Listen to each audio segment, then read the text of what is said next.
Hello class 12। अब हम अपने चैप्टर नंबर 7 डायरेक्टिंग को आगे बढ़ाएंगे। अभी लास्ट क्लास में हम पढ़ रहे थे एलिमेंट्स ऑफ डायरेक्टिंग। 4 तरह के मैंने आपको एलिमेंट्स बताए थे, सुपरविजन, मोटिवेशन, लीडरशिप, कम्युनिकेशन। उसमें से हमने लास्ट क्लास में सुपरविजन क्या होता है, उसकी क्या इम्पोर्टेंस होती है, ये पढ़ लिया था। यानी पहला वाला एलिमेंट हमारा कंप्लीट हो चुका है। आज हम पढ़ेंगे second element, that is motivation. अब ये जो मोटिवेशन एलिमेंट है थोड़ा सा लेंथी है। आज हम देखेंगे मोटिवेशन क्या होता है, इसके जो इंटर रिलेटेड टर्म्स हैं वो क्या हैं, इसके फीचर्स क्या हैं। ठीक है, पहले हम ये देखते हैं कि मोटिवेशन आखिर होता क्या है। ठीक है, मोटिवेशन क्या है? It means the process of making subordinates to act in a desired manner to achieve certain organisational goals. यानी कि ये एक प्रोसेस होता है जिसमें कि सबऑर्डिनेट्स क्या करते हैं, अपने जो एम्प्लॉयज़ हैं यानी अपने जो उनके नीचे वर्क कर रहे हैं उनको इस तरीके से मोटिवेट करना या इस तरीके से उनको ट्रेन करना, ठीक है, या इस तरीके से उनको गाइड करना और समझाना कि वो अपने ऑर्गेनाइजेशन गोल्स को एक डिज़ायर्ड मैनर में, एक सिस्टमेटिक, एक डिज़ायर्ड मैनर में किस तरीके से अचीव कर सकते हैं। मोटिवेशन ये तो है ऑर्गेनाइजेशनल पॉइंट ऑफ व्यू से मतलब होता है। मोटिवेशन एक जर्नल लैंग्वेज में कहें, सामान्य सी भाषा में, तो मोटिवेशन हर किसी को होता है। क्यों होता है? हमारा मोटिव यानी हमारी नीड होती है कुछ, यानी हमारी अर्ज होती है। जैसे मान लो हमें भूख लगती है, ठीक है, हंगर, और हमारी नीड क्या हो गई फिर? हंगर हमारी नीड है और उसको पूरा कौन करेगा? फूड यानी खाना। तो हम खाने के लिए सर्च करते हैं। हम ये जो कमा रहे हैं अपने लिविंग, अपनी रहन सहन के तरीक़ों को बेहतर बनाने के लिए, अपने खाने पीने के लिए ही बना रहे हैं। तो ये क्या है? हमारी डिज़ायर्स हैं। क्या है? हमारी अर्ज है, हमारी नीड है, हमारी डिज़ायर्स है। ठीक है, और उसके लिए हमें मोटिवेशन मिलता है। ठीक है, गाइडलाइन मिलती है, हमें मोटिवेशन मिलता है।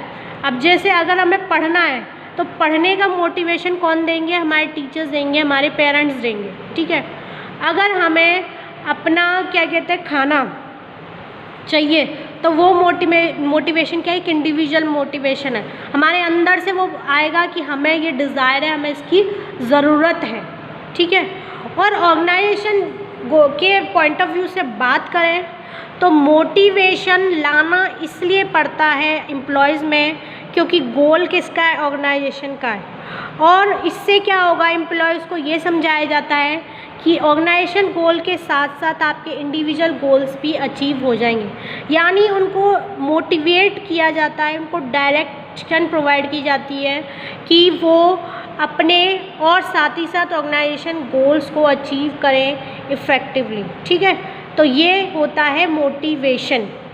ठीक है, क्या है? Process of making subordinates to act in a desired manner to achieve certain organisation goals.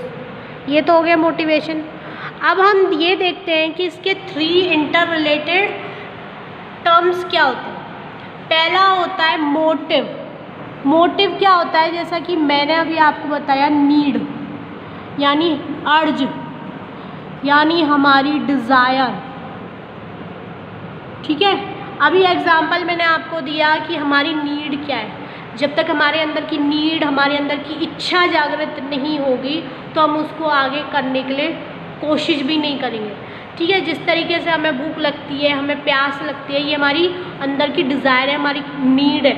ठीक है, हमारी इच्छाएं भी क्या होती हैं? जैसे हमें बाइक खरीदनी है, नया फ़ोन खरीदना है, ठीक है, ये हमारी इच्छाएं होती हैं। इनको पूरा करने के लिए भी हम कोशिश करते हैं। तो ये जो इच्छाएं होती हैं, नीड होती हैं, अर्ज होती है, इनको क्या कहते हैं? मोटिव कहते हैं। ठीक है, अब आता है मोटिवेशन। ठीक है, मोटिवेशन क्या होता है? वही जो मैंने अभी बताया, प्रोसेस होता है किसी भी एक्ट को, किसी भी काम को करने का, एक डिज़ायर्ड मैनर में वर्क करने का। ठीक है, जो अभी बताया। अब आते हैं मोटिवेटर्स। एक ऑर्गेनाइजेशन में एम्प्लॉयज़ के लिए मोटिवेटर्स क्या हो सकते हैं? मोटिवेटर यानी जिसको देख के उसे लगे कि हाँ भाई, अगर मैं अपना काम अच्छे से करूँगा तो मुझे ये मिलेगा। वो मोटिवेटर से एक ऑर्गेनाइजेशन में क्या हो सकता है? उसका पेमेंट इंक्रीज़ हो जाए, उसका प्रमोशन हो जाए, ठीक है, उसको नई रिस्पॉन्सिबिलिटी दे दी जाए। तो यानी कि ये होते हैं मोटिवेटर्स एम्प्लॉयज़ के लिए ऑर्गेनाइजेशन में, जिससे कि वो किसी भी काम को करने के लिए मोटिवेट होता है। और हमारी जर्नल लाइफ में मोटिवेटर्स क्या होते हैं? जैसे भूख लगना, प्यास लगना, या हमें कोई नई चीज़ आई है वो चाहिए, तो वो मोटिवेटर क्या है? हमारे मोबाइल फ़ोन है। मोटिवेटर क्या हो गया? हमारा नया कंप्यूटर हमें चाहिए, वो हो गया। मोटिवेटर क्या हो गया? कोई नई गाड़ी है, वो हो गया। और एक ऑर्गेनाइजेशन में मोटिवेटर क्या होते हैं? Increase in payment, promotion, increment in responsibility, और भी बहुत कुछ, पर्सनल सिक्योरिटी, बहुत कुछ, ठीक है। ये थे 3 inter related terms of motivation, ठीक है क्लास। नेक्स्ट होता है आपका फीचर्स ऑफ मोटिवेशन, हम देखेंगे। आप देखते हैं फीचर्स क्या क्या होते हैं। 4 बेसिकली मेन फीचर्स होते हैं। It is an internal feeling, ये क्या है? एक आंतरिक महसूस करना, फीलिंग होती है, ये आंतरिक एहसास होता है। इंटरनल हिंदी में आंतरिक, फीलिंग मतलब एहसास। ये हमें अपने अंदर से आता है। ऑब्वियसली ये अंदर से आता है। एक अपने कॉमन इंसान को कुछ नीड्स होती हैं। क्या नीड्स होती है? उसकी हंगर नीड्स होती हैं, उसकी सिक्योरिटी नीड्स होती हैं, उसका स्टैंडर्ड ऑफ लिविंग की नीड्स होती हैं। ये हमारी जर्नल हर ह्यूमन बीइंग की नीड्स होती है। ये कहाँ से आती है? अंदर से आती है। कोई हमें कहने नहीं आता है, ये हमें अंदर से होता है कि हमें अपना सोसाइटी में लिविंग स्टैंडर्ड इंक्रीज़ करना है, ठीक है। तो ये क्या होता है? मोटिवेशन एक इंटरनल फीलिंग है। Second, it produces goal directed behaviour, ये क्या करता है? सभी में गोल डायरेक्टेड बिहेवियर प्रोड्यूस करता है। एक एम्प्लॉय के लिए मोटिवेशन गोल डायरेक्टेड बिहेवियर इसलिए प्रोड्यूस करता है क्योंकि अब क्या होता है, इंसानों को पैसे का लालच होता है, तभी तो वो ज़्यादा से ज़्यादा कमाने की कोशिश करता है। यहाँ एम्प्लॉयज़ के अंदर ये बिहेवियर कब आता है? क्योंकि उसे लालच होता है इंक्रीमेंट का, ठीक है, उसे लालच होता है प्रमोशन का। और साथ ही साथ लालच तो बाद में आता है और पहले ये उसकी फिर नीड भी बन जाती है। तो उससे क्या होता है? मोटिवेशन से उसे लगता है अगर मैं अपना काम अच्छे से करूँगा तो मेरी जो डिज़ायर्स हैं, ठीक है, जो मेरा डिज़ायर्स है वो मिलेंगे। इस वजह से उनके अंदर गोल डायरेक्टेड बिहेवियर आ जाता है, यानी कि उनको सिर्फ़ और सिर्फ अपना गोल अचीव करना होता है। और वो गोल दोनों ही तरीके के होते हैं, इंडिविजुअल और ऑर्गेनाइजेशनल, ठीक है। दोनों तरीके के गोल फिर वो अचीव करने के लिए उसके अंदर एक अलग से बिहेवियर आ जाता है। तीसरा होता है motivation can be either positive और नेगेटिव। मोटिवेशन दोनों तरीके के से हो सकता है, पॉजिटिव भी और नेगेटिव भी। पॉजिटिव होता है यानी कि increment, extra wages, special security, ये सब क्या है? पॉजिटिव है मोटिवेशन। नेगेटिव क्या होते हैं? नेगेटिव मतलब अगर किसी ने गलत काम किया, मतलब सही नहीं किया। अब जैसे आप स्कूल का एग्जांपल ले लीजिए, आप अगर पढ़ के नहीं आते हो, टेस्ट में नंबर नहीं आते, तो आपको पनिशमेंट दिया जाता है। सेम विद दिस, अगर एम्प्लॉयज़ कोई काम सही नहीं करते हैं तो नेगेटिव मोटिवेशन क्या हो गया? उनको पनिश करना, ठीक है, या उनका डिमोशन करना।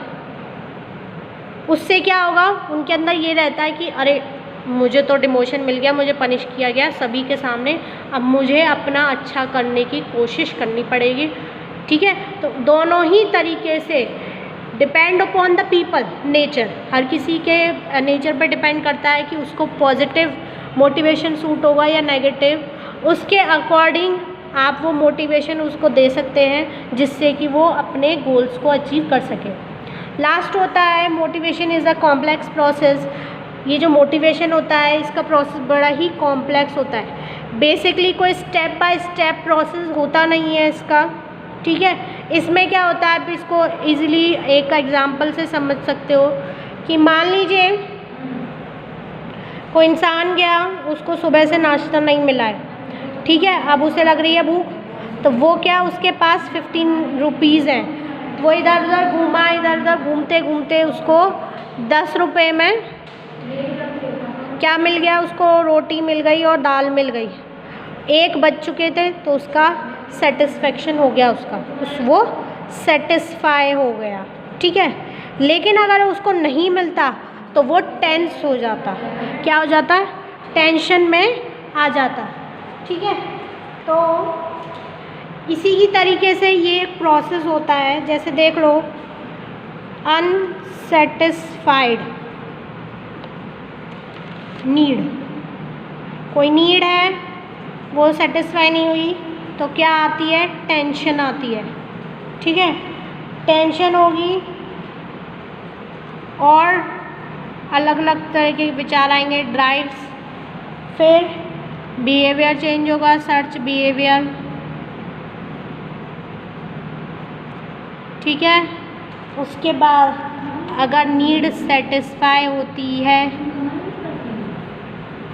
तो रिलीज टेंशन, यानी कि समझो कि आपकी कोई नीड है, आपकी नीड पूरी नहीं हुई, आपको टेंशन होगी और आपको क्रेविंग्स होंगी कि हमें ये तो चाहिए ही चाहिए, ड्राइव उठेगी कि अब तो हमें ये हर हाल में चाहिए, फिर आप दोबारा से सर्च बिहेवियर यानी उस चीज़ को पाने की और कोशिश करोगे।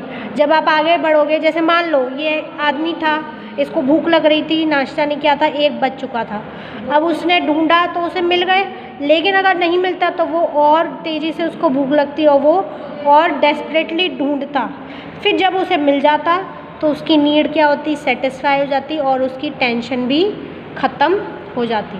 तो यानी इसका कोई actual step by step process नहीं है, यही प्रोसेस है, लेकिन ये भी बहुत कॉम्प्लेक्स होता है क्योंकि किसी को सेटिस्फाई और डिससेटिस्फाई करना बहुत ही मुश्किल काम है। ठीक है क्लास, आज के लिए इतना ही, बाकी हम मोटिवेशन में इम्पोर्टेंस और नेक्स्ट टॉपिक नेक्स्ट क्लास में पढ़ेंगे। Thank you.